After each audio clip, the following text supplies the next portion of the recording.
존경하는 노원구민 여러분, 김준성 의장님을 비롯한 동료 의원 여러분, 그리고 오승록 구청장님과 관계 공무원 여러분, 언론인 여러분, 안녕하십니까?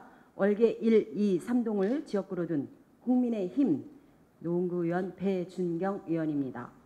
기상청은 올해 여름 7월에는 흐리고 비가 오는 날이 많겠으며 8월에는 국지적으로 많은 비가 내릴 때가 있겠다고 예보하였습니다. 또한 엘니노의 영향으로 7월 중순에서 8월 중순에 걸쳐 집중호우가 내릴 가능성이 있다고 합니다.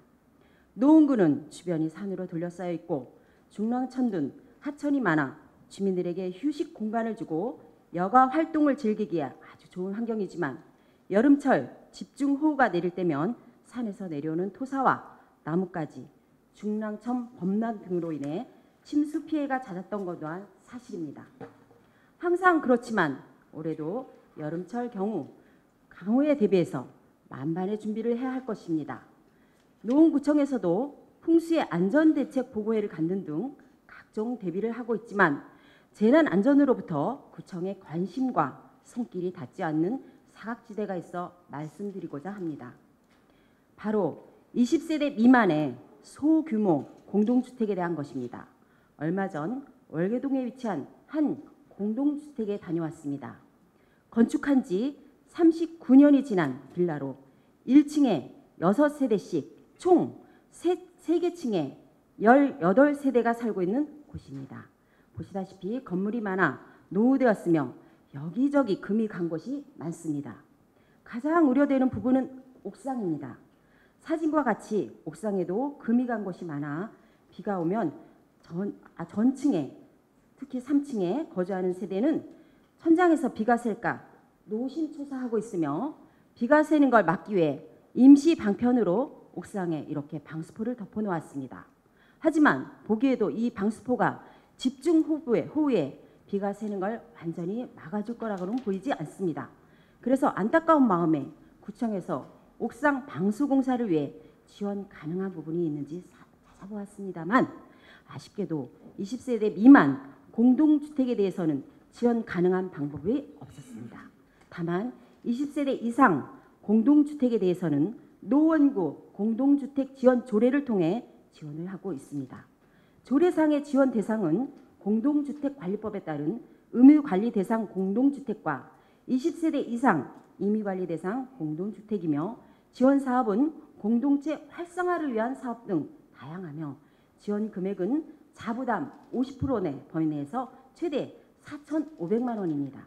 여기서 한 가지 쉽게 이해할 수 없는 부분은 지원 대상을 20세대 이상의 공동주택으로만 규정한 부분으로 아파트 등의 공동주택에 대해 생활 형편이 어려운 20세대 미만의 소규모 공동주택에 대해서 지원이 전혀 없다는 것은 납득할 수 없습니다. 실제로 제가 방문한 빌라에는 대부분 노인분들이 거주하고 계셨고 18세대 중 7세대는 아예 경제활동을 하지 않는 분들이셨습니다. 이 빌라와 같이 건축한 지 20년 이상으로 노후된 소규모 공동주택은 안전상 위험에 노출된 곳이 많습니다. 이곳 주민들에게는 보다 나은 환경이 필요한 것이 아니라 최소한의 안전이 보장된 주거 환경이 절실한 것입니다. 공동주택 지원 사업의 소중한 예산이 주민의 안전과 직결된 부분에 써야 할 것으로 생각합니다. 이런 소규모 공동주택에 대한 지원의 필요성이 우리 구에만 해당되지는 않을 것입니다.